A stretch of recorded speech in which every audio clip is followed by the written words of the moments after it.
has been standing for the age of some of the people on this call. The first question I'm going to ask is, so far so good. How have you been able? Because I don't think starting a business is a problem. In my country, I'm from Nigeria, by the way, there was this trend where everybody wanted to be a CEO, where if somebody just opens a business today, they can maybe be selling one thing, maybe, or just even starting out. They've not sold one thing and they'll say, oh, I'm a CEO, call me a CEO. And then in the next 2 months, you ask them about the business has shut down. So my question is, how have you kept your business going for 26 long years? Good afternoon, everyone. My apologies for joining late. I'm sure you know we always run into different sorts of things here in this country. One time is power, one time the internet is down, and so on and so forth. However, getting to answer your question, how if I managed to be in business, starting up and being where I am today, perhaps for the information, for the benefit of those that might not have the background. I've been in business for the last 34 years. Wow. Yes, I started a farming business 34 years ago, which is now doing well. It was not doing well the first 15 years for its existence. And then I went into security, which obviously you know me from. For me, it has been, I always say there are two things that I have always said my success as an equation comes from two things. Number one is the hard work. And in fact, number one is the attitude, and number two is the hard work. However, attitude and hard work, it means a whole lot of things. The topic for this particular discussion says from vision to execution, building operational excellence in women-led ventures. For me, it's about really coming up with the building an operational, excellent company. And how do you build an excellent or an operational excellence in your business? Among other, I think the first thing is really having systems. A business is got to be process driven first and foremost. That's how you can be able even to build talent, because you build the talent in your organization, because at the end of the day, people that deliver on that operational excellence are people that have been developed. But you can only develop if you've got a system that talks to that. Again, for me, it is about execution. Yes, you have maybe you've got a plan. We all have plans, but at the end of the day, is the execution that can be done at 10%, at 55, or at 105%. So it is about executing beyond what you expected to execute it. I'm sure we know this book by Boston Charan, who said leadership without the ability to execute is hollow. It's at the end of the day, it does not it does not go far. So it says leadership without the discipline of execution is incomplete and ineffective. Without the ability to execute, all other attributes of leadership can become hollow. So it is important that we have plans, and we have to execute them to the T, as it were. How we execute them, obviously, we need to be process driven. That's how I've built my businesses. I'm very, very process driven. Awesome. Thank you. And this is as a result, we are certified to 4 standards. We started by being certified to the ISO 9001. We got certified to occupational health and safety. We got certified to environment 45,001. So this is all to do with trying to build operational excellence in how we are running the business. Awesome. Thank you so much for that. I like the fact that I started and said attitude and hard work. I truly, because in our generation, or my generation, because you're more advanced. In my generation, we like to think that hard work is no longer a thing. People are like, oh, hard work. There's a phrase in Nigeria when people say hard work, no, they pay. Like hard work doesn't bring results. So it's important that you also remind us that it's not just hard work still pays. People still need to work hard, and hard work still bring. I mean, for you to be able to be in business for 34 years, hard work pays. So thank you so much for reminding us that. I'm going to go back to Shirley. The question I'm going to ask Shirley, I would also ask everyone. The question is, you have a business, right? And you have been doing this for a while now. What is one thing you would say that has kept the operational excellence? Just one key that you know that this, I mean, there are other things you have been doing, but this has been a binding factor for your company in ensuring that operations is going on well. Can you hear me, please? Yeah, I can hear you. Okay. So thank you. I think from my perspective, and also in my capacity as the Chief Operations Officer, and considering what I've done time past, one key thing that I think drives operational excellence and keep the process going on is to implement the right structures in place. And I like what Dr. Divine mentioned earlier. She talked about process. So having the right processes and the right structures in place. And that's in place would enhance business continuity.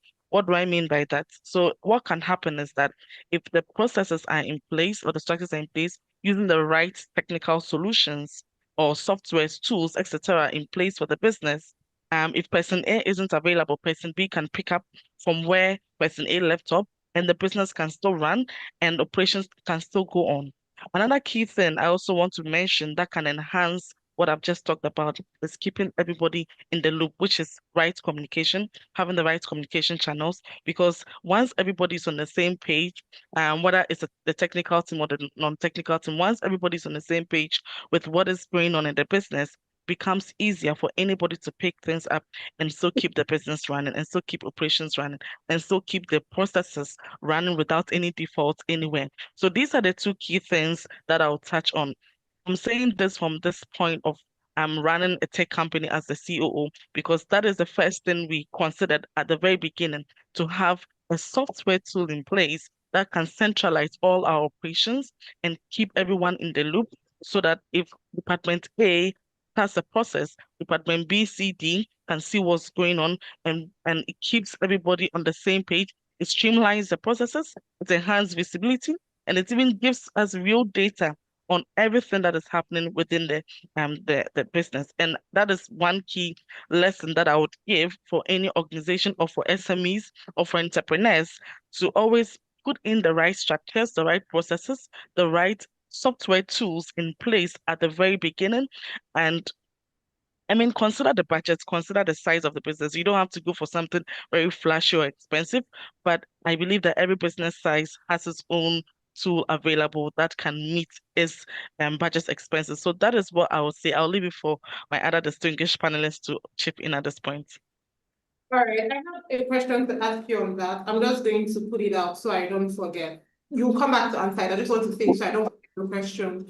We hear put in the right structure, put in the right structure. So I'm going to come back to you and ask you how, because at times people don't even know what the right structure is, right? So if you're telling me there's something they say that a blind man cannot be, like if you're telling me to do X and I don't even know what X is, it's just an advice to me that I would not use. So I would come back to ask you when you say put in the right structure, how do people know that the structure is right and all? But let me go over to Dr. Divine and then I'll come back to Mr. Elizabeth. Dr. Divine, so my question is still the same question. So one thing, I know you have told us about accident and hard work, but what is that one thing that you know has changed a lot in the operational workflow in Securico and maybe any other businesses you have raised?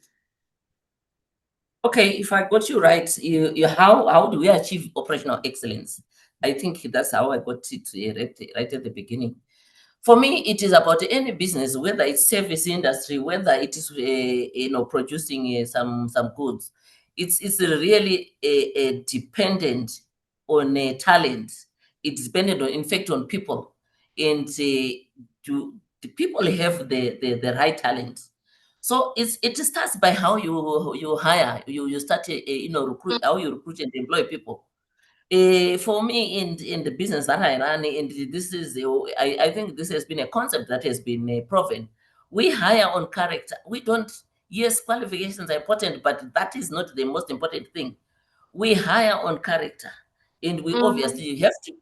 And then, of course, second, we need to train to get the competencies that we want so that we can achieve the operational excellence. And certainly, we would then need to retain, because you've hired people, you've spent resources to train them. Then we need to retain them. How do we retain them? Via a culture, an organizational culture. Talent, it's, or rather human resources, it's no longer it's the only sustainable competitive advantage a business has. And for us, we just ensure that we we we train people, and we train people thoroughly. But beyond that, we cultivate ownership. We cultivate ownership. We don't believe we employ people. We believe we employ people that believe they are also owners. So we decentralize power. We decentralize decision making. We decentralize the authority. And that way, you are building what I call mini entrepreneur or mini CEOs of a different company. You know, if you know a book by Tom Peters, Innovation of Circle, there's a concept that I read there many years ago as I started my business, and he called it professional service company. What he was saying in that book is that if you are head of HR or you are head of production, you are no longer a manager, but you are is HR Private Limited run by Chinelo. You know, so you are literally running your HR department as a business. You need to know to ensure that your revenues you are generating, you are managing your cost, you are training your people. That then gives people ownership, and you have decentralized that power so that people are very, very engaged in what they are doing. So for me, that is how one of the things that is helped us as a business to achieve operational excellence. And we also then have to reward on the same, because if you have given people power to make certain decisions, reward accordingly.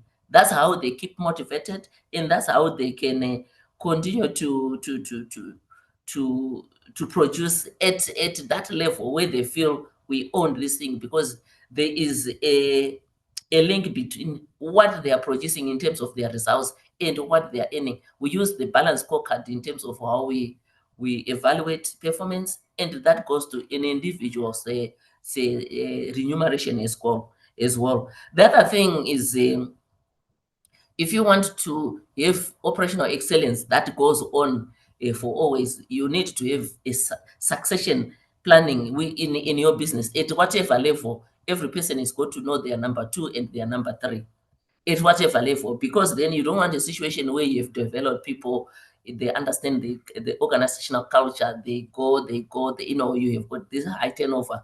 So you need to have people that are at number two, number three at any given time. Then that ensures that there is consistency, the sustainability in the way the operational excellence is going to be working at. Awesome. Thank you so much. These are very powerful points. And I hear you when you say, it's a point I also want to mention to the women. People, they know to hire. People know that, oh, I should hire people when I need extra hands. But what people do not also know is that they should reward, which is something that you spoke about. It's great to hire people, but when you hire these people, they are doing well, know when to reward them. Some of you business women, you don't even know how to say thank you to your staff. You feel like because you pay them, they should just be working and working like people that want to die. I'm not even talking about gifts now. I mean, Dr. Divine says, okay, they even take it further to maybe having doing rewards for them, or using it when they want to increase their salary or something. But some of you don't even do the basic of day to say, oh, thank you for this work. You did a good work. Thank you. She also spoke about organizational culture. Anyway, let me know how to people.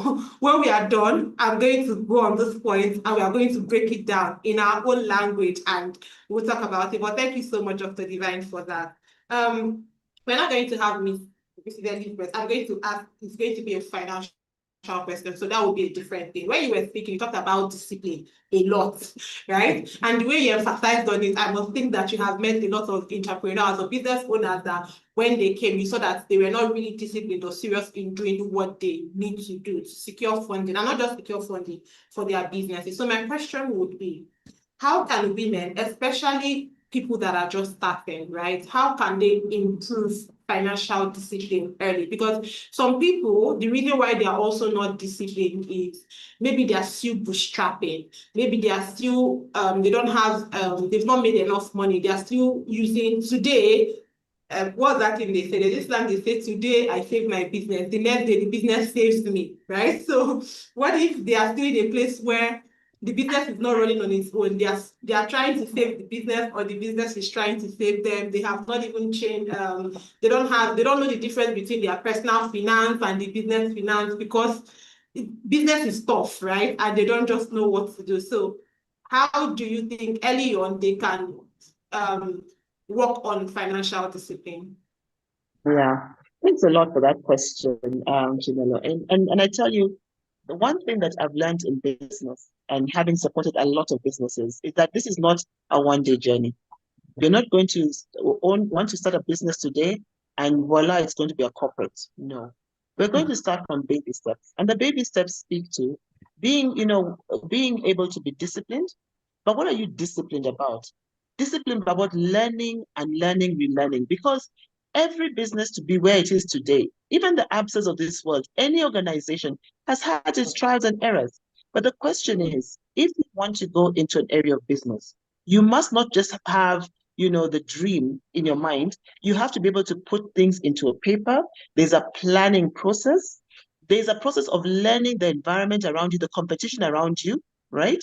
It's important to understand the risks of the business that you're going in. So how do you do a proper SWOT analysis? And a SWOT analysis speaks to your strengths, your weaknesses, opportunities, and threats.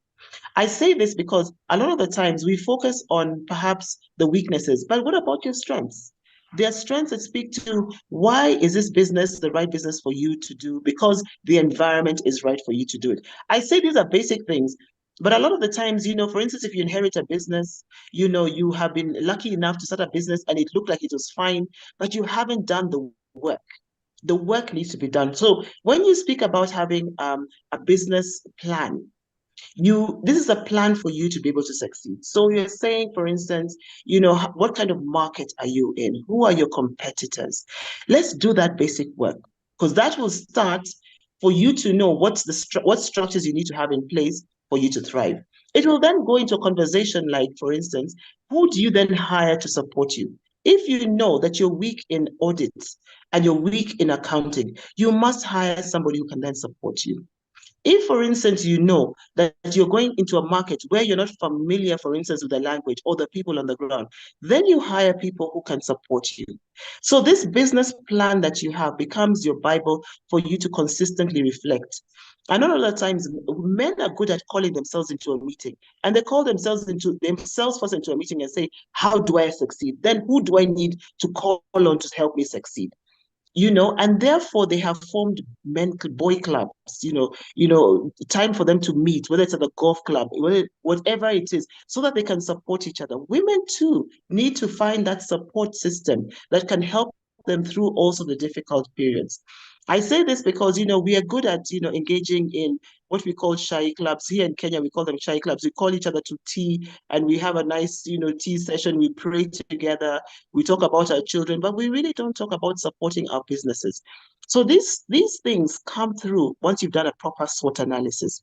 Then the next thing to look at is then when you want to go into business, you know that you need a proper financial plan. There's a business plan and then there's a financial plan.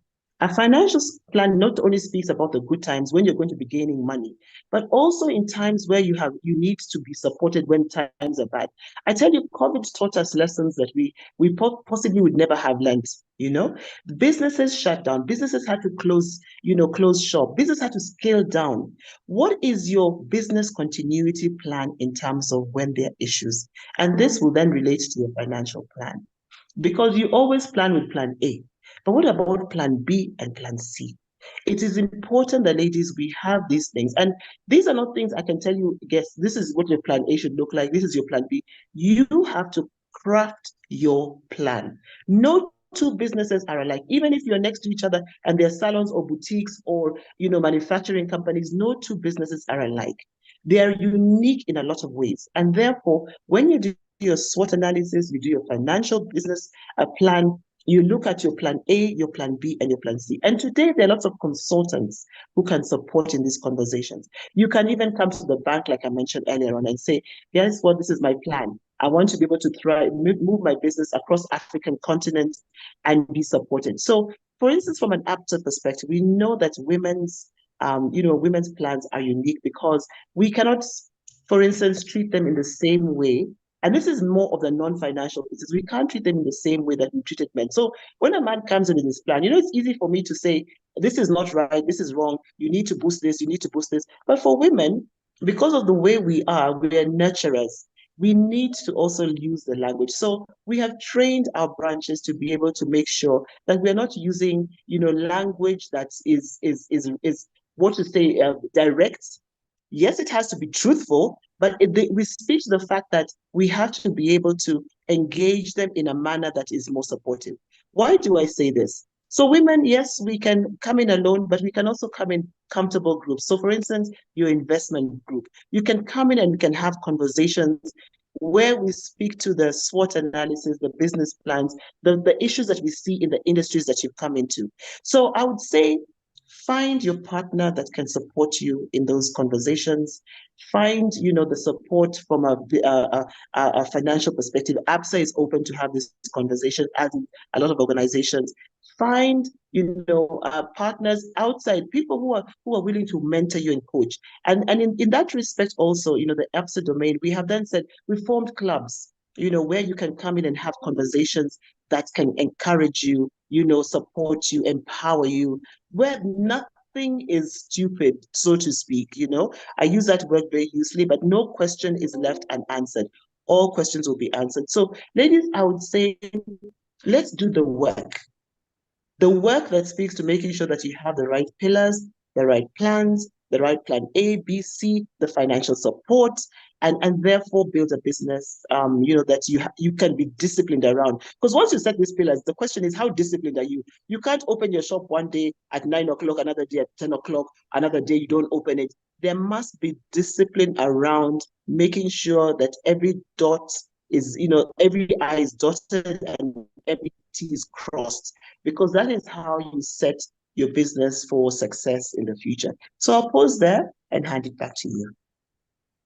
Thank you so much. Again, you always hit the nail on the head. What I hear you saying, everything you said, goes back to the question I started with, where, ladies, you don't just wake up and say you want to build a business because you want people to call you CEO XYZ. You said her, you have to build pillars. They have to be pillars. There has to be something, there has to be an anchor. That's the word I'm looking for. Like she said, you have to do a SWOT analysis. It's when you do your SWOT analysis, you start doing that, okay, these are the gaps in my business. This is where I'm failing. This is where I need help. So don't just start a business because, like she said, because you see someone doing it and you think that, oh, this business needs to be creative. You don't know the groundwork they have done. You don't know the efforts they have put in. You don't know the research they have done. Some of you just start business by vibes. Somebody will tell you that, there's money in makeup farm. Tomorrow you're a CEO of makeup. You now have a makeup business. So the next day you're going to hear there's money in, or maybe you come to this webinar and you see that we have speakers. Sorry, this conference is not a webinar. You see we have speakers and you say that, Elizabeth, I heard she's a bank director. It's like there's money in bank. Tomorrow you're a banker. And then you see Shelley, she has this. I don't know what's wrong with the inverter. It keeps going off and on, but I'm back. Sorry about that. We are in Africa. It happens. Yeah, but basically, no, not to do things by the way. It's not because other people are doing it, just go and join without knowing what they are doing. Thank you so much, Elizabeth. Before we go back to Shelley, Dr. Divine, someone in the comment section said, her name is Tanda Zile, that she's grateful to be in the same house with you and she used to work for your company. So she's inspired. So I just wanted to let you know that one of your staff is here. Yeah, Shelley, we are coming back to you. So the question I had asked, I'm sure I've not forgotten, that when you say put in the right resources, right? There are people that do not understand, it's vague. They don't know what the right resources are. If they know the right resources, they will put it in, but they do not know. So how do people know the right resources? I think what you initially said was the right structures. So that is what your Okay. initial question was, yeah. But Dr. Divine and Elizabeth have released very powerful nuggets that answers this question. So I will not really talk much about it. But what I can add to what they have said already is that at the very beginning of every business, whether it's a small business, medium or large, or even if you are starting a project, the first thing that you need to have your right structures in place is to know your vision or the strategy. What is the plan? What do you want to do? Is this in a space of a year? Is it in a space of 3 years? Because like I rightly said, there are some businesses that are not into business for the long haul because it's basically a project, it's for a period of time and it ends there. So you need to define those parameters. What is your initial plan? Now, once you as the owner or the visionary of the business, you have that clear, you can now consider the people, the teams, the responsibilities. How do you trickle down this vision, this strategy for everybody to understand? How do you define the expectations, the roles, all these people? And then once you have that, it becomes easier for people to run with the vision and understand what is expected of them. So clearly, things have to be defined from the word go. And that for me is a key thing to make sure that you have the right structure in place. If not, what will happen is that everybody will be doing as they please, and employees can come to work late or will not even turn up, work will not be attended to on time, emails will come, there'll be no sense of urgency, and there'll be delays of payments, and there'll be questions on the kind of decisions or tasks you give to people. All these things come out because people are not aware or do not have sufficient information about the vision or the strategy of the business. And that is a key thing that I want ladies on this group to have in mind. Trickling it down to Brainwave Africa Tech, I just want to give an example to make things very practical. So it's not just about the theory, like you rightly said, that if I say structure, what do I mean? I would give an example of an initiative we started earlier this year, which was called, or which is still called, the AI Explorers Club. Now, this was a vision that was birthed by our CEO, Miss Angela Chamantin Jimo. She had that conversation with me, and then I took the vision and then I ran with it. But I did not run with it alone because one person cannot do it all. So I got the whole team involved. I shared responsibilities, and to date, everybody has a share of what is expected of them to get this club running. Now, this club is an AI training we offer for kids between the ages of 8 to 15 years. We want to introduce them to AI, the technology, because we are in the age of AI, we're in the age of the tech space. Okay. And because I was able to understand the vision or the plan or the strategy for this program, I trickled it down to all the team members, and we've been able to run 4 cohorts. And so the structure is working, the systems are in place, everybody has a part to play. We are able to even secure sponsorship to even extend this program to kids in underserved communities. That is how it needs to work. Right from the word go, the vision has to be clear. The employees coming on board, or even if they are contract people, even if it's family that is supported, they need to understand the drive, the vision, so that if they can't support it, they don't even come on board to waste your time or to drag things behind. So that is how simple I'll put it.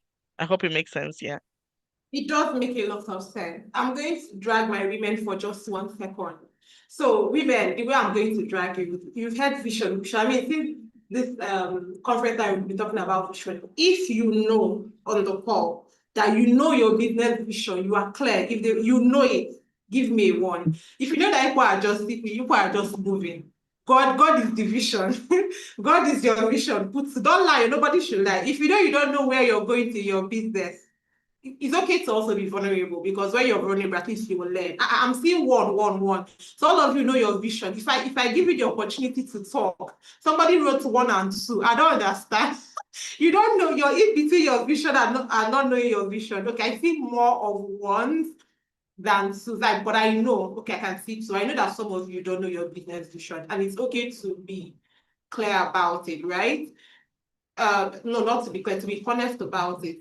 The problem, not knowing is not bad, but not wanting to know is a problem. So now that you know that you do not know, right? Make sure that you have a vision so that you can build the right structures for your business. Thank you so much, Shirley.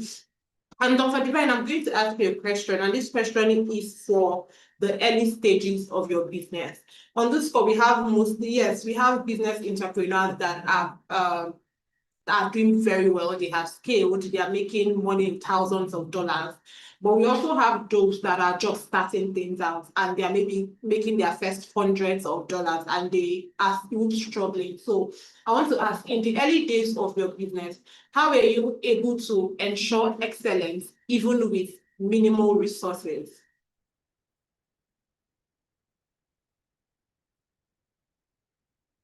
Rika, you're muted, ma'am. Your mic is muted.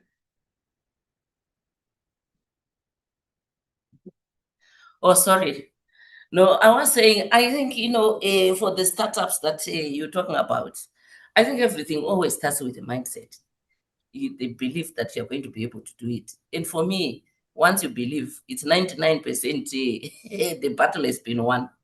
But I think the most important thing, which I remember Elizabeth, the other panelist, they said, everything starts with a business plan.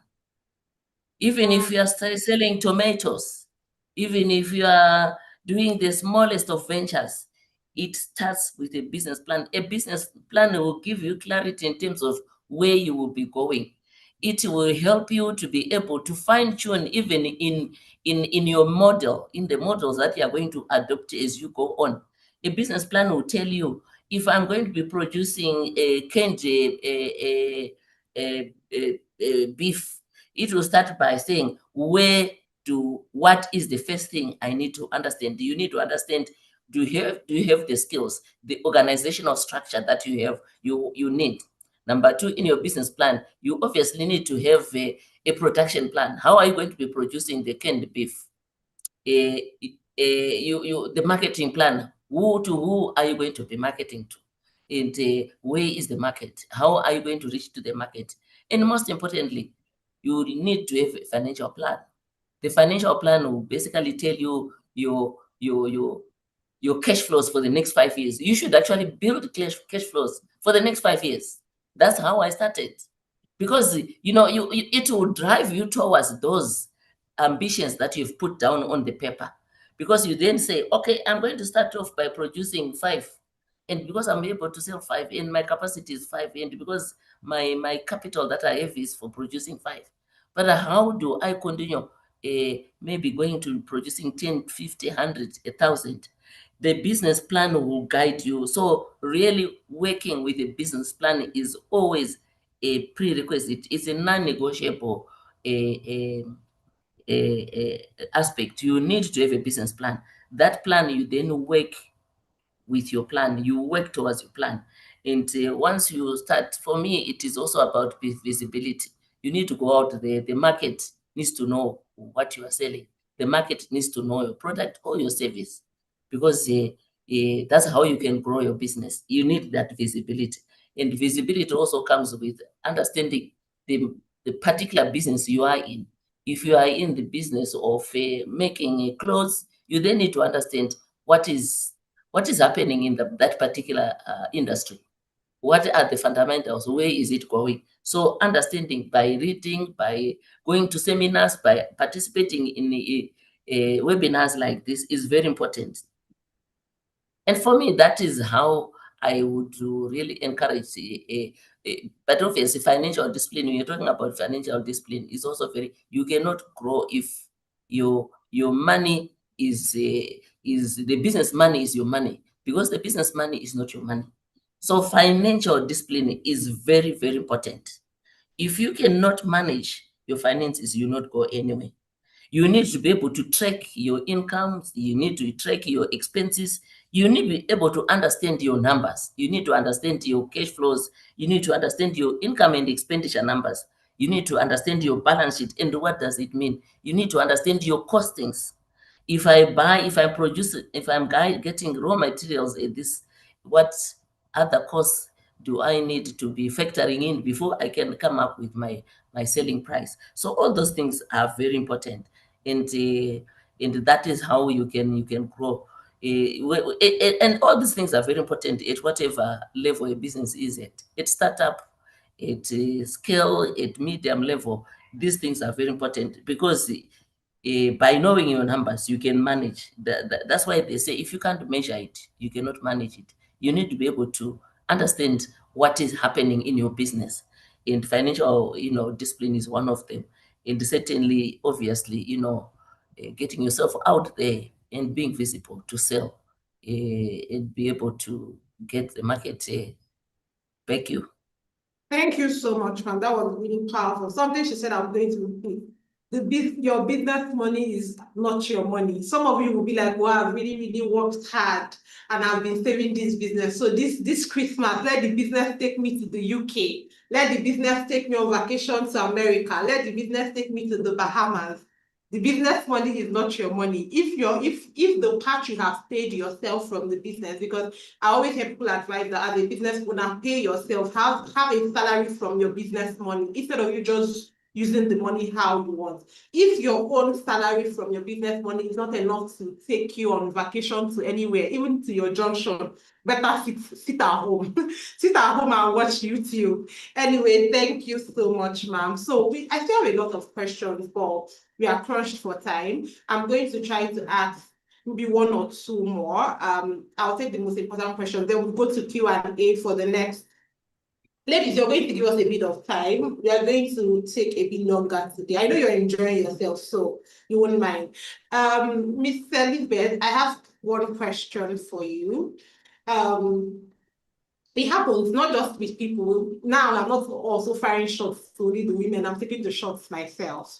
We do not like taking loans from banks. We do, in fact, me, not just banks. I don't like taking loans from anybody. I don't want to hear that I am a debtor. I will tell you that the Bible says that we should lend and not borrow, right?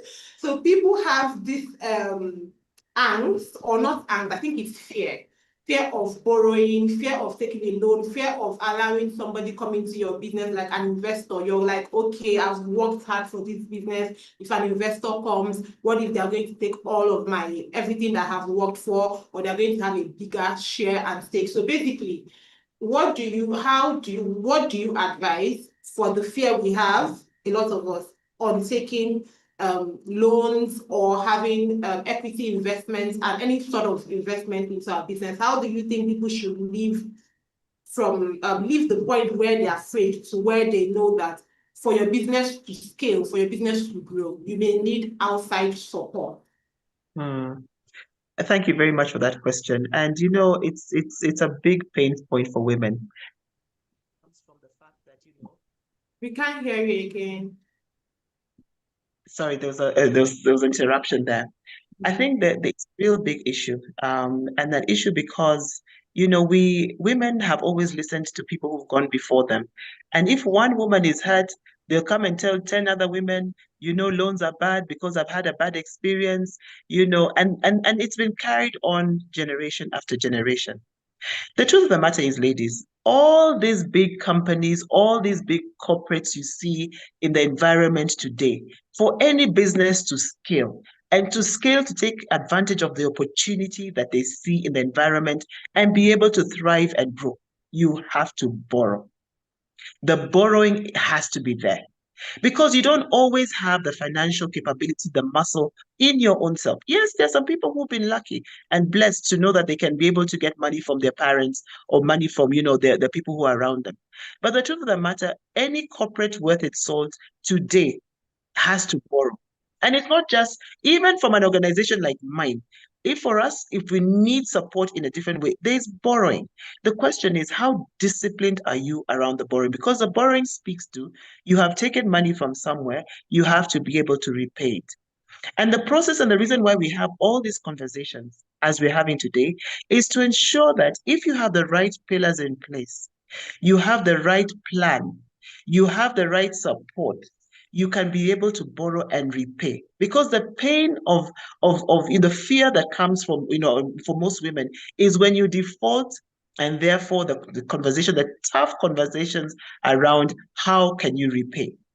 But if you have a plan A, you have a plan B, you have a plan C, You have people who can support you in an environment where there's difficulties. You know who to talk to in the bank, for instance, if you need your loan, for instance, reconstructed or restructured.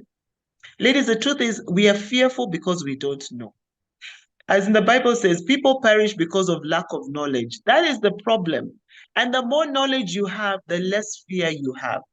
The more you take baby steps, you don't come into the bank and say, I want $100 million today. No, you start from small amounts because you graduate as you grow more muscle around how you be able to deal. For anybody in the business world that needs to grow, that needs to progress, there must be a loan facility or borrowing facility somewhere along the line. The only difference is you must know the rules of engagement. You must understand the commitments you're making and therefore be able to have support systems in the event that, things go bad. I would also say anybody who tells you that they've never failed or they've never been injured in this game, in this environment, is lying to you, because everybody who's been in business knows that one day or the other you will fall. The question is, are you going to fall, sit down, cry, lie down, wallow in pity, or are you going to say, fine, I've learned my lesson, pick myself up, I'm moving forward, but I'm moving forward wiser. I'm moving forward with other people who have walked that journey and are able to support me in the journey moving forward. Nobody can walk alone. If you want to walk, if you want to walk, fast, you walk alone. But if you want to walk far, you always have to work with others. And believe me, today more than any time, there are people who are willing to mentor us ladies, who are willing to hold our hands, who are willing to support us, in so many ways. Many governments across the African continent are saying, we want to support women. We have a lot of NGOs who are coming to support you. But the thing is, even as you seek that support, have your plan so that you know how you're plugging in. I've seen a lot of ladies also who, whenever organizations come and say, we have grants, you put up your hand, yes, I want a grant. Before too long, another one comes and tells you, okay, we're giving you cheaper loans. Even me, I want. No, is it aligned to your plan? Is it money that you can repay? Is it money that is being used for the purpose it is intended? Because if you take money and, for instance, go to the Bahamas, like I heard you say, or you want to go for a holiday, is it going to give you money to pay back the facility? Ladies, the truth is, the reason why we don't like taking, and we want to pride ourselves, oh, I don't want to take a loan. If you want to grow your business, you are going to have to take a loan somewhere. The question is, are you disciplined? Do you have a view of how you're going to repay? And do you have the structures in your business to be able to pay? Taking a loan is not a bad thing. The question is the fact is, just make sure you are able to repay, and have a structure in place to support you. I think for me, the key thing here also, is to tell women, you've got to be bold. You have to be passionate about what you do. But you also have to be ready. This is the one piece that a lot of the times women say, you went to class and that was a single day. Today we have the digitization journey, the AI journey. How many of us are embracing it and finding out how it can support our businesses to thrive? These are things that are making us more competitive. How are we going to cut costs? How are we going to make sure that we evaluate our employees? I say these things because those are the things that bring down our businesses. For instance, we like using the softer side and employing, people, my sister's son, my cousin's daughter, people are relatives because, it's a warrior situation, as we call it back home. I want to help everybody. But when you're running a business, there's a discipline around if somebody is not performing or doing things the way they're supposed to do, they have to go. They have to go. So all I say is, let's build businesses, ladies and gentlemen. Are there any gentlemen in the room, really? But let's make sure that not to put them aside and say it's going to be just women alone. Even men can be very good mentors. If we reach them at the place at which they are not feeling threatened, but they're looking to know that they're supporting you, will be able to grow their businesses. Because today, a lot of the businesses, from my perspective, the anchor business, the corporate businesses that are opening doors for women suppliers, women distributors, are men-owned businesses, because they know we are strong workers if given the right tools to operate. So loans are not a bad thing, ladies and gentlemen. please make sure that you're just using them for the right purpose and the right plan in place, because that is the right way to be able to use money that is not yours, but is lent to you. Thanks.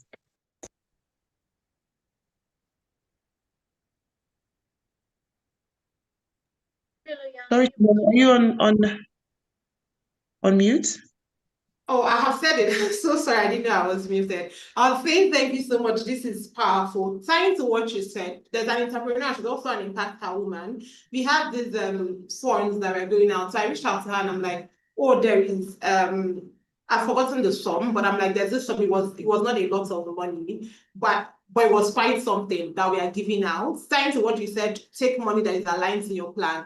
And she goes that, oh, that's nice, but right now she doesn't need money, that she has looked at her plan and that she's going to be needing money in the next 8 months. And I was really surprised that this person knows that she doesn't need money now, and she already knows when she'll be needing the money and knows how much she'll be needing in that time. That shows that she's really financially disciplined, and then she has a plan. So it's also very important that I think that's a very great point to say. Don't just take money because you feel that, or because the money is available. Take money because you need it. Take money because it ties into your plan. And truly, I've known her for 4 years, and her what they call that revenue has increased. I'm not even joking. Year on year, over 50%. And the last year, she had over 100% turnover. Like she made 100% more than the previous year. Why am I sharing this? She's also an entrepreneur that has scaled her business through putting the right, or having the right structures, as they have all said. I have more questions, but I know that if I do not allow my women to ask their questions, they will swear for me, they will wish me bad, they will forget all the good and all the journeys we have, everything we have done together. So I'm going to pause on my questions and then take questions from the women. Please use the Q&A tab to ask your questions. And then if you want to ask a live question, please put your hands up. So I'm going to take first of all from the Q&A tab before the live questions. So, ladies, just again, so you don't drag me, I'm not going to be asking questions that the moderators can answer. I'm just going to be asking those that are quite important. No, not to say yours is not important, like those that the panelists have to respond to.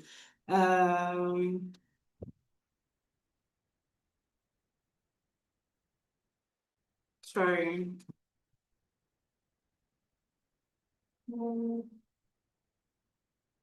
Okay. While I'm sorting that out, I think I know what to do. I'm going to allow one person speak, and when they are speaking, I will go ahead. People, Grace, please, I do not have the permission to permit people to speak. Can you make me a co-host? I can't permit them, or just help me permit someone to speak. Yeah, I'm going to do that now. All right, thank you. Okay, Flo, you've been permitted to speak, so you can unmute your mic and speak. Christian, also just give me permission so that it's easy for me. Yeah. I've done that already. Thank you. Flo, I don't know if I pronounced your name correctly. Conan, can you unmute your mic and speak? If you're not ready, I'll have to take someone else. There is Nenaya. Nenaya, you can unmute and speak. Ladies, when you raise your hand, it means you want to speak. Don't raise your hand, and when I call you out, you go quiet. Nenaya, please go ahead. Hello, am I audible? Yeah, sorry, hold for Nenaya to start, and then you go next. All right, thank you very much. It's been very inspiring and impactful, and very insightful as well. So my question is surrounding the loan, collecting loan to scale your business. For a young business that has no assets or collateral, just grit and wit, what do you advise? Because most organizations will not want to give you loan to scale your business, no matter how good your business proposal or your plan is. They don't trust giving businesses that is that young without collateral. How do you advise one to source for funds to scale? And also, in terms of going for grants, most grants will always ask for 3 years audited reports. That is still another side that is not advantageous for a young business. So what do you advise, please? Thank you. Thank you so much. I think Elizabeth should take that since it's more finance related. Yeah.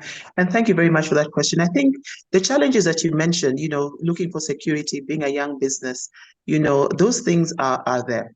But today I would want to challenge ourselves and say, for a young business, when you're starting the business, why would you want to borrow immediately? Let's just start from there, because it's important that when we start businesses sometimes, and because of the challenges that we have when we're setting up businesses, we need to look for patient capital. You need to look for people who are going to lend you money or give you opportunities that will allow you not to necessarily borrow in a heavy way. That's to start off with. And a lot of the companies today are getting into what we call an ecosystem borrowing. And I'm just speaking this especially from a Kenyan perspective to say that when you're in an ecosystem that speaks to an anchor client, they're willing to let you borrow unsecured to be able to support an anchor client. And that's just one of the many things.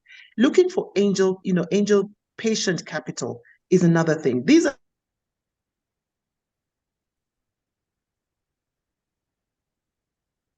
she's frozen. Is it me or is it her? things that, and to the point that I mentioned earlier, you must do research. You must do research in a big way. That is the only way. I think you're breaking up, Miss Elizabeth. I don't know if it's me. Can you hear me? I want to know if it's Yes, my I can hear you, Chinelo. I I want to think make it she network. network. Yes, yes. That's really bit. I'm thinking that she has a network issue. She would be back. Let's read it, please. Yeah, she has a network problem. Okay, so maybe I'm going to take one question from here while she's coming back. So this is from Rachel, from Trinidad and Tobago. She says, I have a question. She has an online bakery and it's a partnership. However, the person behind the other business, the person behind the business, that's her other partner, is silent. The business is still running because everybody knows her, like her, the active partner. So she gets clients and she still does everything. She does everything from baking to marketing. She's transitioning to a physical storefront at the moment with a new business, separate from the online partnered business. What she wants to know is, how does she transition into the new business, still separating herself? Is it possible to use the partner business social media? Okay, let me just ask the question instead of reading it. So she has a business. I will direct the question to you, Dr. Divine. She's saying that she has a business with someone, but the other partner is silent and the partner is not pulling her weight. She's doing everything. She's doing the baking, she's doing the marketing, and everybody, all the clients they have, they know her. So she's planning to move the business. The business is currently online, but she wants to move it into a physical store. And she wants to separate the business. So she wants to now open her own thing, but it's still the same baking. So she's asking, how is she able to make this, like, to break out from her partner in a professional way? That's the first question. And then the second question is, would it be wrong for her to use the former business to build her own business? For example, to use the social media or the clientele, since she's the one that did all that in the partnered business, will it be wrong for her to move that clientele she has built to her new business? That's the question.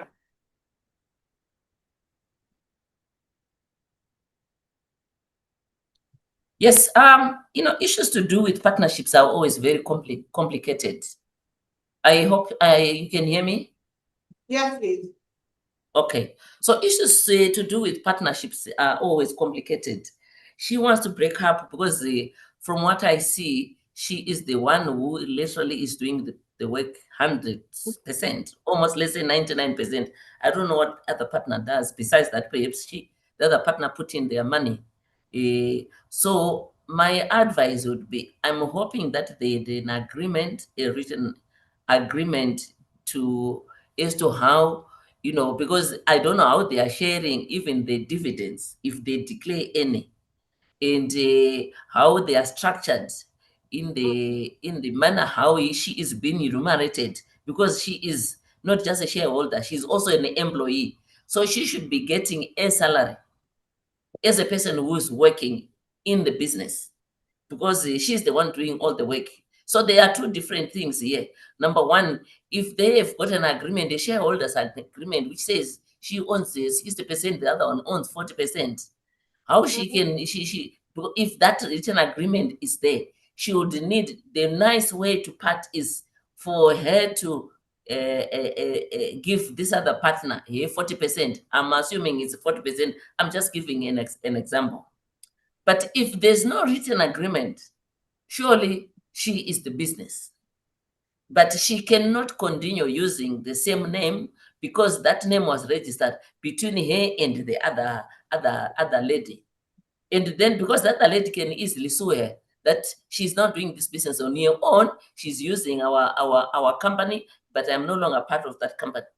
So if there is no written agreement, still, I think from a moral standpoint, she can also still not use that particular name that they were using. I don't know how strong the brand had been, if she had built it to a level where she feels she cannot abandon that brand. But if she's the business, she's the one who's backing. She's the one who knows the customers. So if she's now going to the next level where your model is going to open a physical store, I would rather just really come up with another name, because it's a time that she's really changing, and it's time even to change that name, because you don't want to create problems. You don't want to be fighting a friend, a partner, or whatever relationship, but surely she's the business partner. You don't want to be fighting, because she will obviously say, you cannot do this. Legally, she cannot do it that way. So I think the best thing is for her to talk to this partner and say, my friend, this is the position. How can we get out of it? I'm planning to go on my own now, because it appears I'm really putting my 101% effort, and there's hardly anything that is coming from your end. And this discussion, basically for me, is for me to go out on my own. How can we separate in a much nicer, in an amicable way? And I'm sure this other person should be able to understand, because she's not producing anything, save for the fact that perhaps she put in. And I want to think, when a business started, it probably started with very small capital, and whatever capital she put in was probably not even that much to talk about. So really, from a moral and from a position where she still wants to maintain relationships, she should just sit down with this colleague and discuss and come up with. And if they cannot agree, I would advise that they seek mediation from somebody who is respected.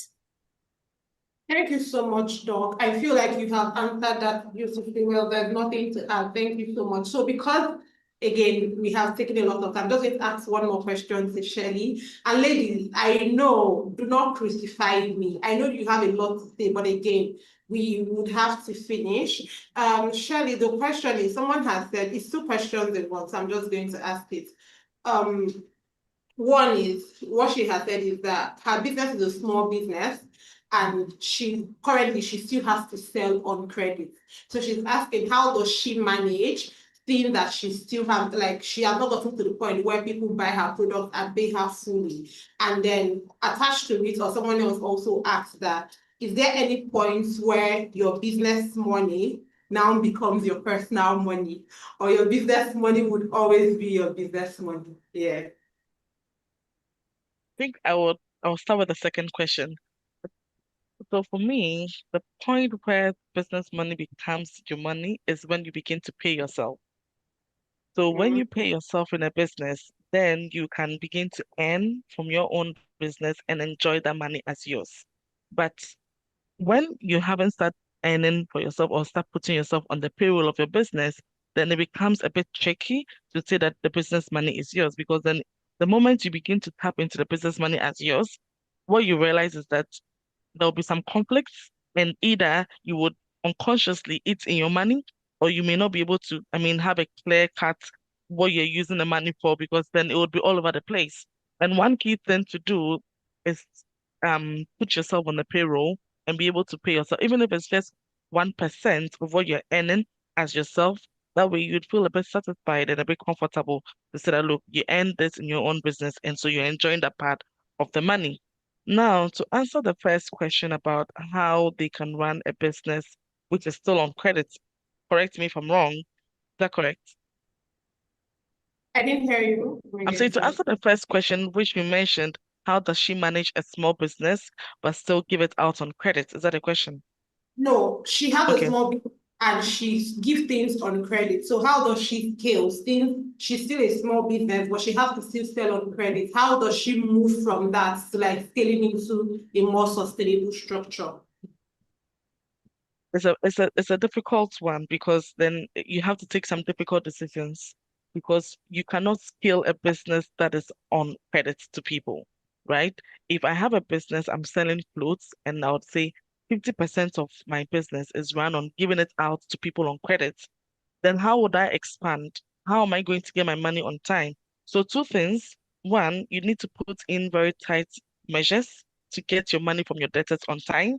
So if I'm selling to person A, I know that within my structure, again, structure, or within my plan, it's on credit for maybe 10 days or a month. I'm expecting to get the money back. And you should have proper records in place to track getting your money back. Two, you need to also begin to put structures in place to reduce the, and then begin to sell to people or expand to wider markets where it's reliable that people begin to pay promptly on the services or the products you're selling. Because if you don't expand your business to that kind of market, then there would always be a lot of people in your debt books. And so clearly, naturally, you won't be able to expand. However, I would rely on Elizabeth's earlier submission, where she talked about not being afraid to take loan. Because if you really want to expand, then it means that you have to get some loan to support your business. I know of a couple of people that run some of their products, giving it out on credit. That is because they have also gotten loan from companies or from banks, and it can pump more products into their businesses, and so they can actually give more out on credit. But then again, the more you give out on credit, the more you should be able to also chase them back and get your money back. If not, then you have locked most of your money in the hands of other people, and you have to also have in mind that the bankers would not fail to come chasing you when your loan time is due. So first thing is that you need to consider reducing um the people you give credit to by expanding to other markets where people pay on time. Two, you need to put in the structures and the plan in place to track your debtors on time. And three, perhaps you need to consider a loan if you want to expand to wider markets, if you want to get more business in place. Yeah. Thank you so, so much. That is all. That's really, really informative. And I'm sure that the person has also gotten the response. Again, not just about her response, but generally in business, at times you have to make tough decisions. It's the same thing with when Dr. Divine was answering about the baby that wants to leave her partner. Is a tough decision. Same way if you have to, I'm sure that all three of them have had to make tough decisions at different points. So if you really want to be successful in life, be ready to make tough decisions, stage your nose when you have to, and know that life will be better. Thank you so much to all three of you. I have thoroughly enjoyed myself, and I'm sure that the women have enjoyed themselves. I will not want to keep you longer because we have eaten 25 minutes extra into your time. So I'm going to be wrapping up now. Please, in just 1 minute, I would like you all three of you to summarize your final words to the women. Just 1 minute per person. We'll start with Miss Elizabeth, we'll give Dr. Divine, and then finally Shirley, and that will be all. Thank you. Thank you, Chinelo, and thank you very much to the panelists also for making this a really awesome conversation. And the ladies, wish you all the best. I think my parting shots are two statements. One, please let's learn, relearn, and learn. Learn, relearn, and learn. Do not be afraid to be back into school. Learn consistently. Make sure you unlearn the things that you don't need, and make sure you consistently get better at doing your business. That is number one. Number two, be bold, be brave, but be ready. Be ready. And ready goes back to the learning, relearning, and unlearning things. So, ladies, I wish you the best. I'll put my details in the chat. Feel free to ask questions. We'll always be ready to support you in being able to have the information that helps you thrive and make your business go to the next level. All the best, and God bless. Thank you so much. God bless you too. Dr. Divine, please go ahead. Okay, thank you very much for giving me this opportunity to be talking to women across the globe, and it is an area of my passion to be seeing women that are wanting to own their own means of production. My advice is believe in yourself, believe in your capabilities, and certainly get things done. Just get things done. That is how you can achieve excellence. And on that note, if I may, I wrote a book. I published a book, and it's called Entrepreneurial Success: Growing Business in a Fluid Economy. You can get it on online on a platform called Akelo. Perhaps I'll send it to you so that you can broadcast it for the rest of the ladies. You can get it on a platform called Akelo. You just type the title, which is Entrepreneurial Success, and the author, Divine Simbin Lukula. So it's Akelo, which is Akello, and the book is called Entrepreneurial Success: Growing Business in a Fluid Economy. Author Divine Simbin Lukula. You can get it. It's a very good book. It's got 10 insights. And one of the things, number of things that we're talking about, processes, it talks about financial discipline, it talks about execution, and so on. So it is indeed a good book for entrepreneurs. I will encourage women to read it. And thank you very much. I can only wish everyone here all the best. Thank you so much. Please share the link. I will do well to share the link with them. Thank you so much. Miss Shirley, please go ahead. All right. Before I go with my last statement, I just want to say thank you so much for this opportunity from IgniteHER. It's been a pleasure to be part of this conference, and I hope that all the ladies who registered for this have benefited from it. My last statement would center around technology, because I'm in the tech space, and I just want to encourage us all not to be afraid to embrace technology, because it's with us. It's not going anytime soon, and it's part of the future. So let technology drive every business that you do. Also, clarity. Establish your vision from the word go, run with it, and get your team on the same track with you. The last point for me would be process.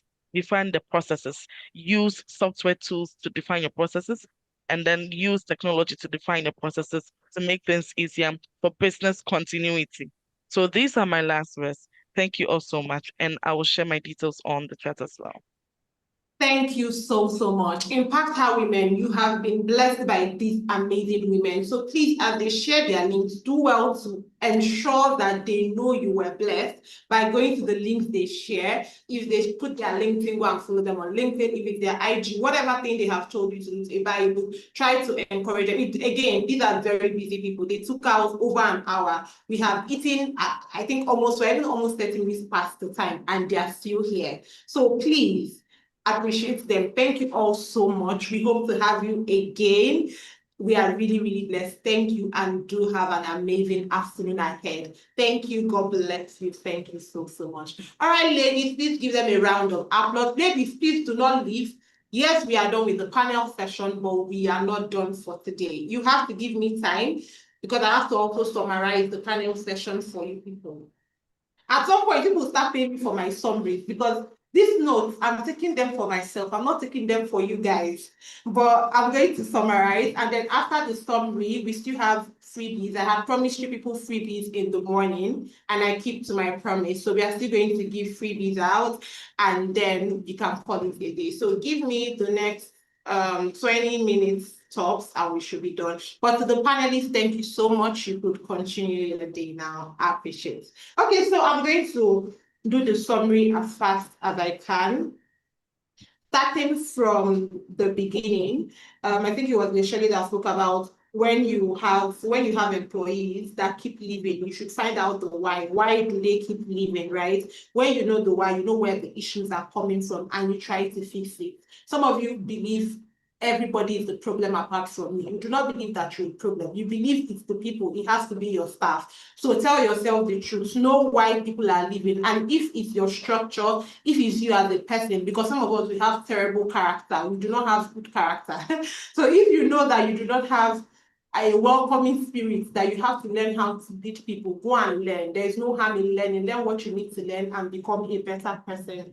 Mrs. Elizabeth had said that dynamics would not change because you're a woman. You should know that the world is moving, business is changing, so please move with the world. That your financial records are also important. You should have your business plan, improve your financial discipline, and build a good structure for your business. Businesses do not grow themselves. You have to put in the work, right? And she has mentioned that. Then she also said to formalize your business, ensure that you have the right documentation that are needed. Some of you are still not registered. You have a business, but you're not registered. So formalize your business. If there are things you also need to have, like certifications and all that, do get them. Then Dr. Divine talks about attitude and hard work. I would focus on the attitude. Like I said, some of us, we have poor attitude. We don't have character. We have to tell ourselves the truth, right? So if you don't have good attitude, right? Not just attitude, when I'm even talking about attitude, I'm not just talking about attitude towards like attitude as a person. I'm also talking about character in business, right? Some of you don't know how to, okay, for example, know that you do this in business, you don't do this in business. There are things that are permitted in your personal life, and there are things that are permitted in business. You don't know how to separate those. So when I'm talking about attitude, I'm not even just talking about your character. I'm also talking about attitude in business. Also be hardworking. You cannot be lazy. I'm very sure most of you are not lazy, because if you have been on the call from 10 a.m. this morning till now, then you're a hardworking person. She also said that a business is supposed to be operations driven, right? You should focus on executing beyond your expectations, and you should be process driven. Some of you do not have a process in your business. Ensure to have a process. There has to be a way things work. They still talked about having the right processes and the right structures, ensuring that your business can run without you. Someone had talked about that you should ensure your business can run without you. I understand that you all are not there right now, which is fine. But as you grow and as you don't look like you need, who's there? Shalak, I need money. If you give me money now, I'll take it. But as you grow, basically, as you grow in life and in business, ensure that your business can run without you. Some of you keep complaining that, oh, when I'm not there, they don't know what to do. When I'm not there, everything scatters. It's because you have not learned how to delegate. You've not learned how to make people have ownership or take ownership of their roles. And I think Dr. Divine also said that you should allow people to own their roles. Decentralized authority. In some of your businesses, if you're not around, nobody can take decision. Even if you're giving birth to a child or in the labor room and a serious decision needs to be taken, nobody will take it, because you are the decision maker. You are the alpha and the omega of your business. Ensure that you give decentralized authority, like they said, allow other people to train them well enough that you're confident in the decisions they make. This particular point has helped me. I have when I started out my life, and when I became a manager, I did not know how to allow people to do things without me. But I learned that if I don't allow them to take ownership, I will die of burnout. And I learned to train people enough that I can be confident that they can do things on their own. And there's one person that I have trained that is on this call, and she has made me proud, just putting that out. And I'm happy to know that I have trained someone and they can go on to do exploits. So train people. The fact that you train people would not make you less. It doesn't make you, some people think that when you train others, you're no longer the CEO. They have more power than you. No. Your knowledge is always your knowledge. It's going to be there with you. The fact you share it with others will not reduce you. If you feel it will reduce you, it means that you have to work on your self-awareness and your self-esteem. Also, reward talent. They said you should reward your talents. Have a succession plan, very important. Life can happen any day. Have a succession plan. Do a SWOT analysis. It helps you to identify your gaps. Have a business plan and a financial plan. Have a business continuity plan. They also talked about that. Ensure that you have a plan of how your business will continue. This summary is a lot. I've not even gone half. I have to look for a way to stop. Think of your business in a big way. What does it mean? Some of you just think of your business as small and medium-sized businesses. You're not thinking about the long term. You do not think that you're doing something big. So think of your business in a big way. I always tell people that people will see you how you see yourself. If you do not think that you are big, then you're going to be small before everybody. So if you think your business is sorry, let me pause. You see, impactor women who have problems. Somebody is telling me, can we get the summary in email? Summary I sat down to write for you. You want me to still write it and send an email to you? Are you paying me? Boluwati said, no, you cannot get the summary in an email. If you will not listen now, bye-bye. That's all. After now, I cannot help you. Because after writing, see you want me to still send you as how? As how? Please. In fact, women, don't annoy me this afternoon. Don't fight with me. Anyways, I continue. See now, I've forgotten where I ended. Anyway, think of your business in a big way. Find support to help you. They also talked about that, right? Find support to help you. Know when to delegate. Your vision should be clear. You should have a clear vision. Some of you, when they ask you to share your business vision, you share 10 lines. 10 lines is not clear. And then something very important that somebody mentioned. One thing is having a clear vision, but another thing is for the people working with you to know your vision. There are so many people that if they call your staff and say, where is the company going to? They do not know. So it's not enough for you to have a vision. Furthermore, ensure that the people you are working with know your vision. People are still playing in the comment section. I have moved ahead. Later, now people ask me for summary. I'm talking about summary. People are playing. People are playing and laughing in the comment section. You're not listening to summary. Anywho, I continue. Yes, your vision should be clear. Start with a business plan. Always remember that you need a plan. And apart from starting with a business plan, ensure that you also iterate. As your business changes, change your plan. Please, my French people, can you hear me? Am I going too fast?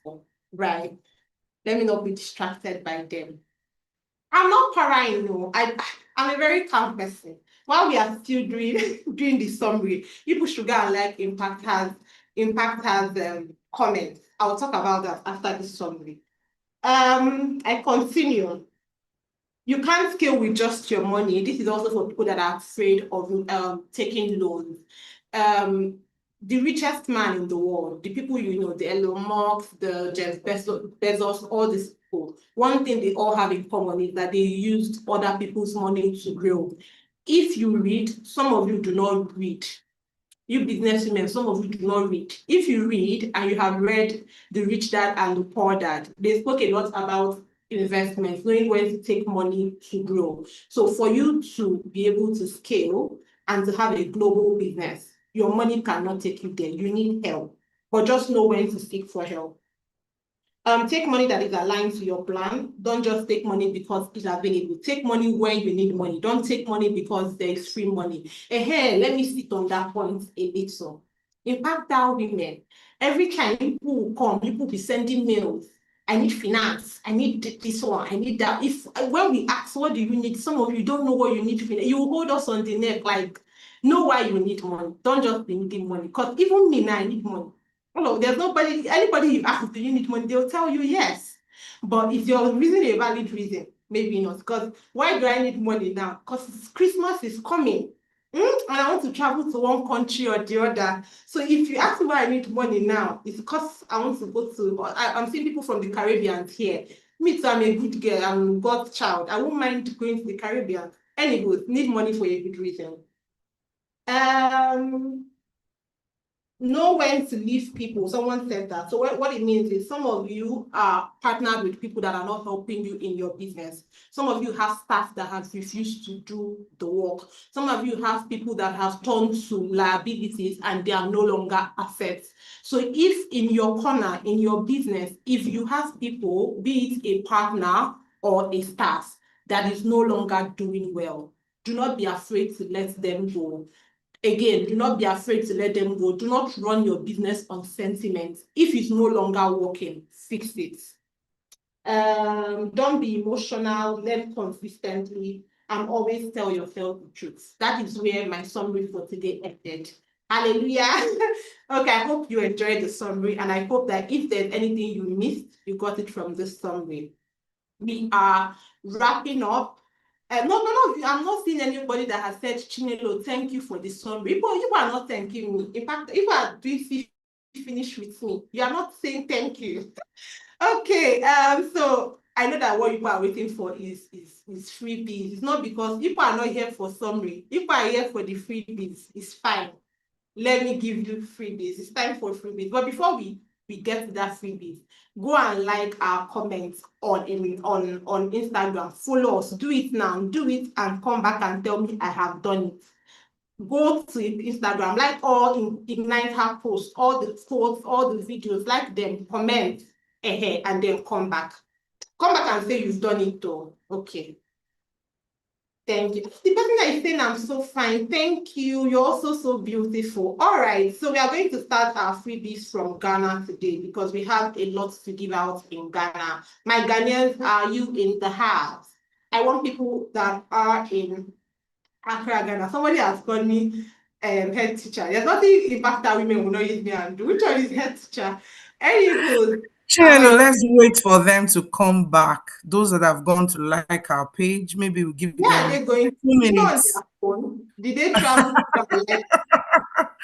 Let's just hold on. Like it now. No, I'm fine. If people want us to wait, I'm fine. It's about time. As far as people are okay, I'm okay. If people have the time, I have the time. It's Friday. All right. So Ghanaians, the first thing we are going to do is I need for us to be fast. I'm not going to let people speak. We'll use comments. So we are going to do fast. The first question, please let me put rules because I know people like fighting with me. So let me put my rules first to avoid fight. First rule is it's not the person, it's not the fact that you are the first person that answered. Sorry guys, for some reason I can't see my Zoom again. Wait, what has happened? Can you still hear me? My Zoom is missing. Okay, I see it. Yes, I can hear you. The rules of the game, the fact that you have answered does not mean that you are the winner. The winner is who I see. She'll get.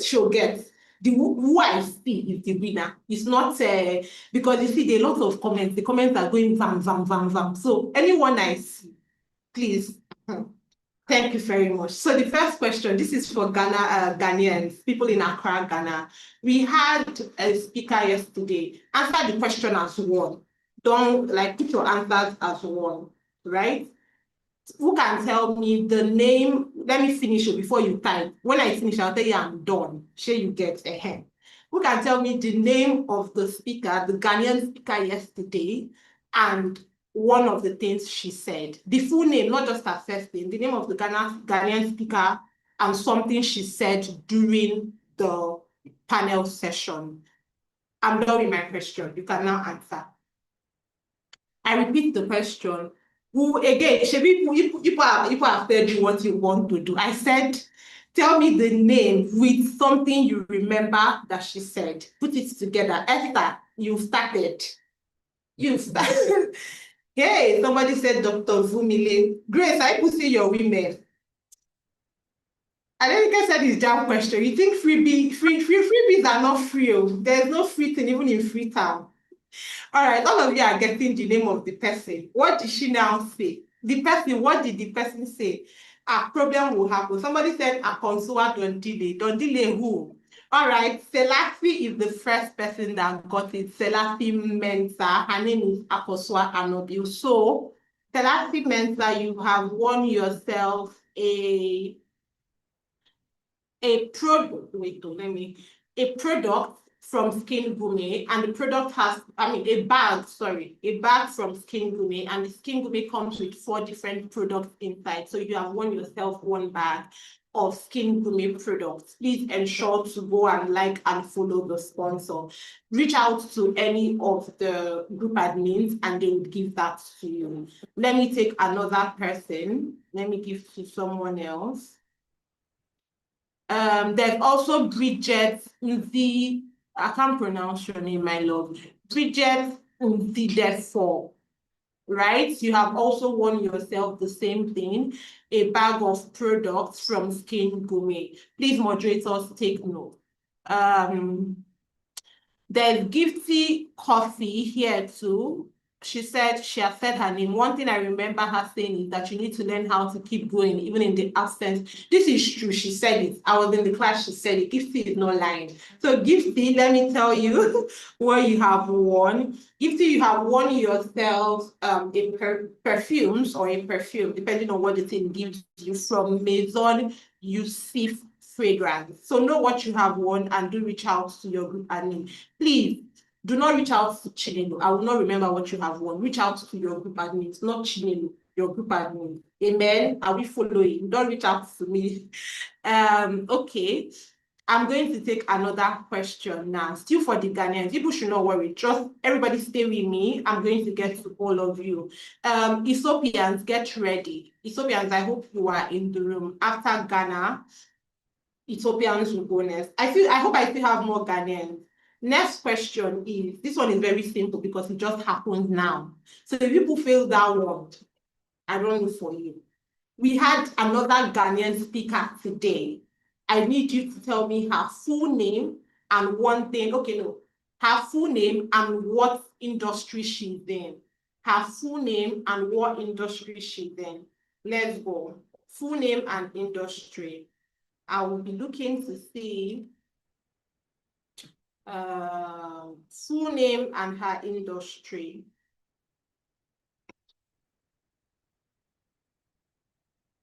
Why is my Zoom? It's like my Zoom does not like people. My Zoom is somebody say brainwave tech. Is brainwave tech at industry? Okay, she's in the tech space. Esther, have I given you a gift before? For one person will take 300 gifts today. So, have I given you a gift? You're correct. Her name is Shelly Mason, and she's in the tech industry. Esther, confirm if you've got any gifts, and if no, please reach out. You're going to be having, okay, she has not got anything. Same gifts with the last person. Won yourself a perfume from Maison Youssef. There's someone else. Please, moderators, take note so that we don't forget. Her name is not Shelly Madison, it's Mason Success, but I'll just give it to you. You're going to be getting another product from Skin Gourmet, right? I'm going to give one more person. Okay, Agnes. Agnes, you did not tell us. People have started. You see, people are coming to say, Chinelo, you skipped mine. I've said it's what I see. It's what I see. It's what I see. Belinda, I did not see your comment. Why are people always dragging? I'm somebody's child. I hope people know I'm the last one in my mother's house. Don't drag it, girl. Anywho's, there's Belinda. I can't see her full name, but Belinda is her name. Belinda is also going to be winning a perfume from Maison Youssef. All right, thanks. We are going to go to the next one. I believe I have given 3 people perfumes and 3 people products. If not so, please correct me. If not so. Ethiopians, do I have Ethiopians in the house? If there are Ethiopians here, please tell me hello, hello, hello. Okay, so I have Ethiopians. All right. I just have one person. Is Bella the only Ethiopian in the house? Okay. Since she's the first person to respond, just because, right? Bella, I'm going to be giving you, I'm coming. Let me look for my gifts. They are missing. You're going to be getting a coffee, right? A kilo of coffee from Hannah, no, from SWHD Agro Industry PLC. So you have just won yourself coffee, a coffee product please reach out to your group admins. Do we have any other person? Please, though, people should stop posting sponsors link for now. I'm not seeing again. Please, do we have anybody from Ethiopia? Sorry, I'm doing it country by country. I'll get to Nigeria. I don't want to start with Nigeria because I have given a lot. I'll give Nigeria later. Like, let me finish these countries first. Okay, I'm not seeing any more Ethiopia. Let's go to Zambia and Egypt. Do we have Zambians and Egyptians in the house, please? Beth, I've already responded. I have said you have won a pack of coffee. Beth, confirm that you heard me. You have yourself a pack of coffee. Please reach out to your group admins. Zambia and Egypt, please. I need more people. Zambia and Egypt. All right, okay. So Zambians, we just had one of the most prominent women from your country, right? Or one of the most prominent, woman from your country speak. Let me know her full name, right? And the name. Zimbabwe. Sorry? Dr. Is someone Divine. speaking? Yes, Dr. Divine is Zimbabwe. Oh, it's Zimbabwe. Oh my God. Thank you for. Anyway, should be their brothers and sisters. Zimbabwe. Yes, Zambia, yes. all of them. Let's just give. So we'll use that. Thank you also for correcting me. Okay, so we just had someone from Zimbabwe speak, right? So tell me her full name and also the name of her business. The first person that, or not the first person I see. Okay, there's Tandazile. Tandazile, confirm you're Zambian. Are you from Zambia?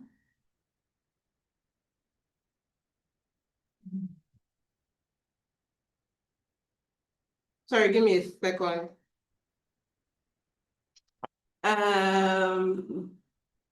This person even puts her full history. That's messy. All right, so we have Tandazile, we have Mercy. Oh, Tandazile, okay, since you're from Zimbabwe, this gift is for people from Zambia, but that's fine. You could still reach out to your group admins and they would see how to manage. But there's Mercy. Let me see someone else. Mercy, I hope you know yourself because I'm not calling your surname. So Mercy, chat, I can't say it. There is Kamu Para Katie. Katie, you know I'm trying to call you. There's you and there is Mercy. And then there is Susan Muchinga. So the three of you, right? The first two people I have called, you have won yourself a baobab set, right? For the first two people. And the last person, sorry, a baobab set from Baobab Swells. It's important to mention the sponsor. The last person, reach out to your group admin and they will tell you what you want. It's a class, but why I said they will tell you is dependent on if you won the class or not. So if you do not want the class, they will give you an alternative what they call it, an alternative gift, basically. Okay, so I have done that. Please, ladies, let's observe a quiet and calm moment. I told you people yesterday that people should not be judging me. I'm somebody's child. That if you don't see your country, it's not on me. You tell your country people to sponsor. I am just from one country, Nigeria. And you see that my country people, they brought something. Sure you get. So if you don't hear your name, your country people did not bring. So you people should come together as a country and discuss what you people have done to yourselves, right? And decide that next year IgniteHER you will be presented. It is not me. Okay, we are going to the next country, our French people, Lome, Togo, right? This is for Togolese. My question is going to be very simple.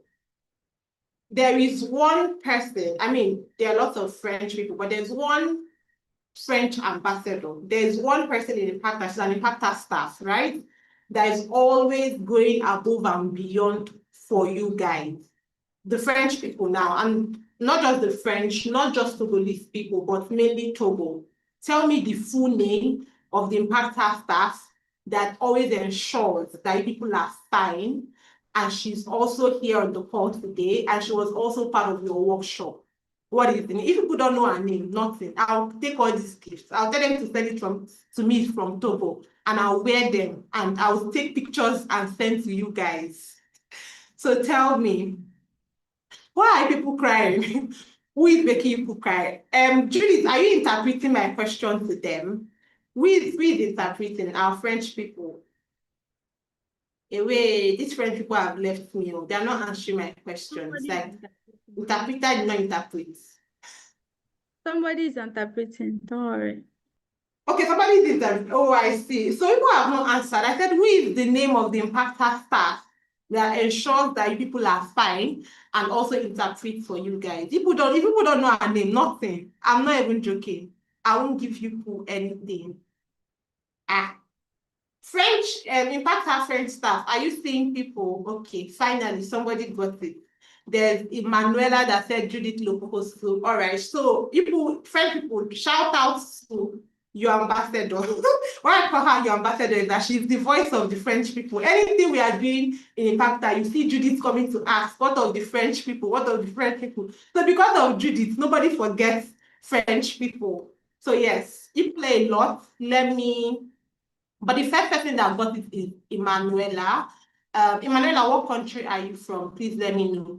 All the people we have here, which of you is from Togo? Is there anybody from Togo? Okay, Emanuela is from Togo. Emanuela, you have won yourself a jewelry set, please. Congratulations. Which other person is from Togo? Here, I can't pronounce your name. Amado. Amma has also won herself a jewelry set. Who else is from Togo? The people that have responded. I need to wrap up soon. I have a meeting. Okay, Aku, hey, Sanobwa. Judith, please, can you see the names of your women? Their names, those people are the ones that I can't pronounce it. Ubin Aku. Yeah, she's the, I think, fourth person. Yeah, she has also won herself a jewelry set. Please go and follow Smile Concepts that is giving people the jewelry set. So follow her and also thank her. Reach out to your moderators in case they don't reach out to you. All right, so we go to the next country. Some of you think we have shared a lot of freebies, but we still have a lot to share. We have a lot. So if you don't answer, tomorrow is another day, right? Sorry, hold on a minute. Somebody should unmute from the team. I think the people's messages are too much. I'm not understanding. When you say, how do we do this for YouTube people? Are you able to tell me people that are answering from YouTube and I give them a freebie? Because I can't see them from here.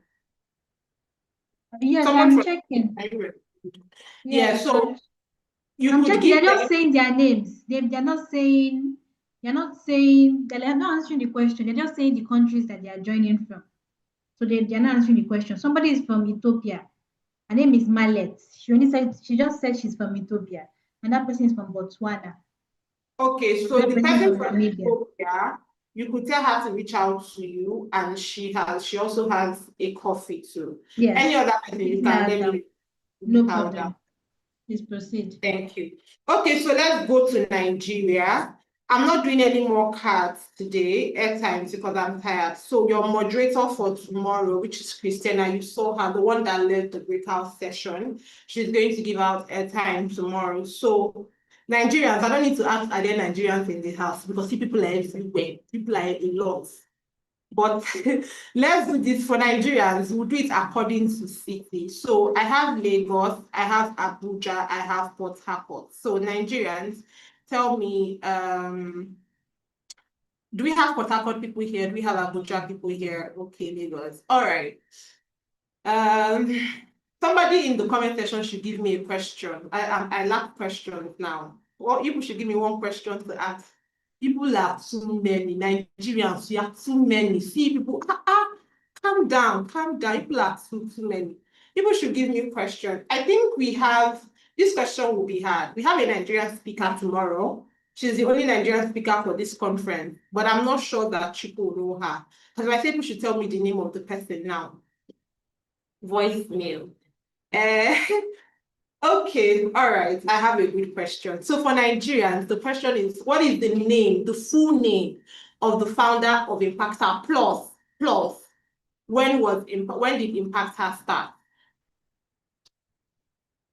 Should I first say who is the finance facilitator? People are looking for how to scam.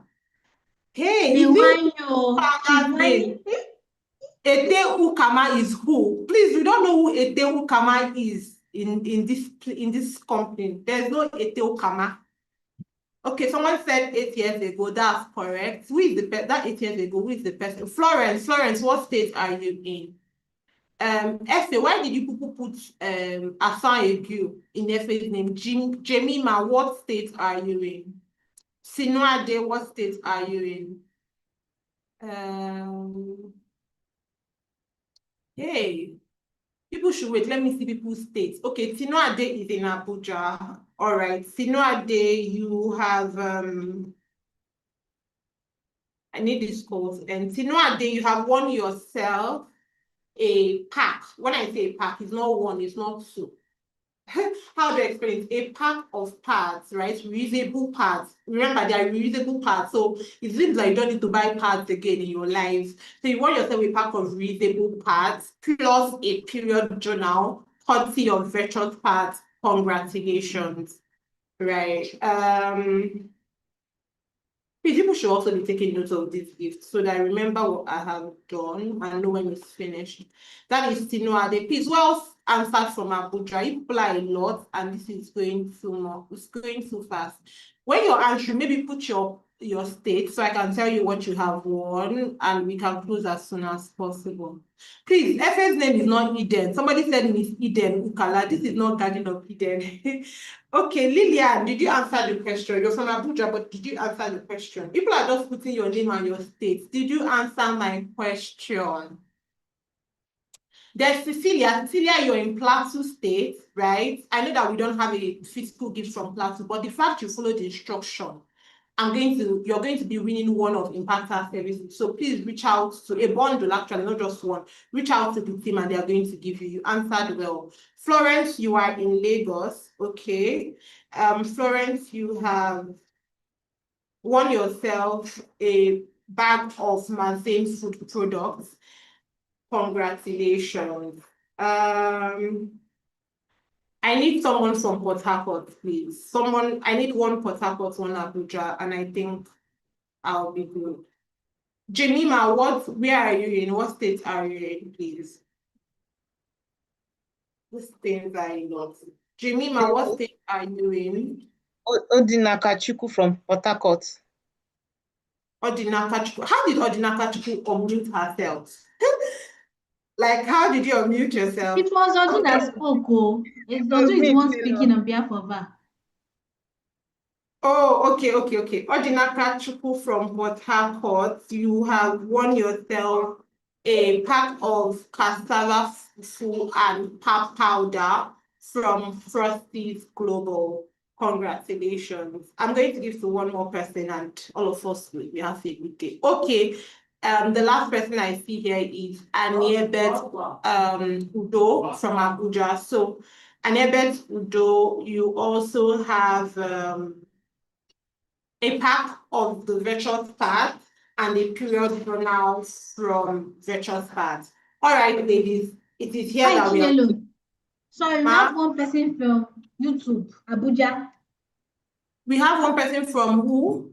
From YouTube, where? Abuja. That answered. Abuja? Yes, Abimbola. Yes. Abuja? Yes. Okay, so the name of that person that you called, that person has also won Akintola. Abimbola. As far as you know her name, that's fine. As far as you know her name and you remember it. Akimbola, you have won Akimbola from YouTube, not the one on Zoom. To avoid issues, you have also won a pack of reusable pads. And I don't know if you're a mother, but if you're a mother, you won a journal for you and your team. All right, ladies. I'm sure that people are as exhausted as I am. Again, people want to start guilt-tripping me. The people that have been here since yesterday are telling me they've been here since yesterday. Me too have been here since yesterday. We've all been here since yesterday. Do not guilt-trip me. Anywho, please ensure to the session continues tomorrow. Tomorrow is going to be very exciting. Tomorrow, I'm not sure we do have one speaking session, but most of the sessions tomorrow have been created in a way that you speak. You have time, just the same way you did this afternoon or this morning. I'm not sure that I'll be here tomorrow. So in the event I am not here tomorrow, this is me officially signing out. I enjoyed being with you all. It was such an interesting session, interesting time, interesting conference. You know my name, Chinelo Ekenta, and I am on social media, especially LinkedIn, not all social media platforms, especially LinkedIn. So you can connect with me if you like, but I enjoyed, somebody said our last one, I enjoyed myself. Before I go, the last thing I'm going to say is, I say this almost every year where we do IgniteHER conference. It is very easy to be in a place where people are giving you nuggets. It is easy for you to sit down and listen to a lot of advice. But the difference between you and person B is if you implement it. Knowledge is not in short supply. Everybody has access to knowledge. But what makes a difference between you and the next person, or you and the person that you see that has gone far, is that they did implement their knowledge. You should not also, we have heard a lot, and the truth is that you cannot do everything you have heard if you want to be sincere to ourselves. But you can ask yourself, in all these things, what is the one thing, just like the speaker that said, if you can improve yourself 1% daily, what is the one thing that I can go with and practice it and make a change for myself? Don't just waste your time, because this is time. Time is money. Don't just waste your time, waste your data, and do nothing about it. One thing you know that will change your life, take that one thing. It is not by, like me now that I've written notes up and down. It's not by who has a note. You can have a book full of advices, but are you doing them? So that is the final thing I'm going to leave you with. As God keeps us, we may or may not see next year. So whether we see or not, know that I love you. I wish you the best.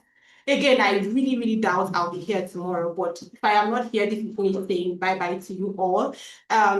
Also, thank you so much to the entire team of IgniteHER that have put this together. There is Grace that has worked so hard on this. There is also the interpreters.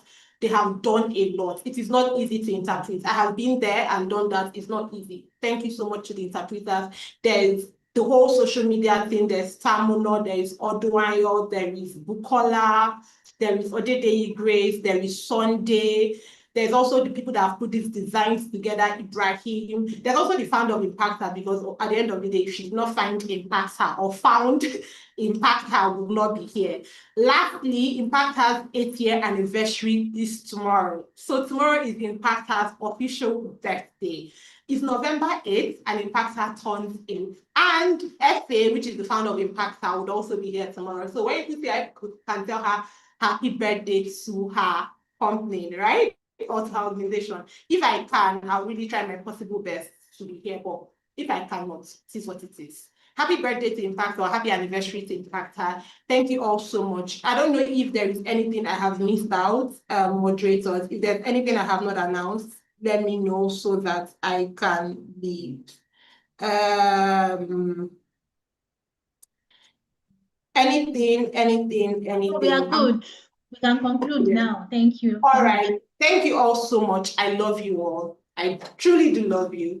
And with this, we have closed for day 2. Please, we have not closed for the conference. It's day 2. Please come here tomorrow. Stay ignited. Stay amazing. Love you. Bye-bye.